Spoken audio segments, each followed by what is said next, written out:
కృష్ణానదికి వరద పెరుగుతూ ఉంది.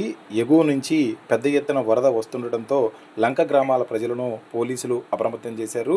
ముఖ్యంగా శ్రీశైలం, నాగార్జున సాగర్, పులిచింతల ప్రాజెక్టుల్లో గేట్లను ఎత్తి దిగువకు వరద నీటిని విడుదల చేస్తున్నారు. దీంతో 1,50,000 క్యూసెక్కుల పైగా నీటిని పులిచింతల నుంచి దిగువకు విడుదల చేయడంతో ముఖ్యంగా రాజధాని ప్రాంతంలోని లంక గ్రామాల ప్రజలను కూడా పోలీసులు అప్రమత్తం చేశారు. ఇప్పటికే లంక గ్రామాల ప్రజలతో సమావేశమై ఎగువ నుండి వరద వస్తుండటంతో అప్రమత్తంగా ఉండాలంటూ కూడా వాళ్ళందరికీ హెచ్చరికలు జారీ చేశారు. అదేవిధంగా రానున్న రోజుల్లో ఇంకా వరద పెరిగే అవకాశం ఉన్న నేపథ్యంలో అప్రమత్తంగా ఉండాలి. ఎవరూ కూడా నదిలోకి వెళ్ళవద్దు, గేదెల్ని పశువులను కూడా లంక భూముల్లోకి తోలవద్దు అంటూ కూడా ఇప్పటికే చెప్పడం జరిగింది. మరొక వైపు ప్రకాశం బ్యారేజీ నుంచి కూడా దిగువకు నీటిని విడుదల చేస్తున్నారు. దీంతో కొల్లూరు, కొల్లిపర మండలాల ప్రజలను కూడా అక్కడున్న రెవెన్యూ యంత్రాంగం ముఖ్యంగా బాపట్ల జిల్లా పరిధిలోకి వచ్చే అన్ని లంక గ్రామాల్లో కూడా అప్రమత్తతను జారీ చేశారు.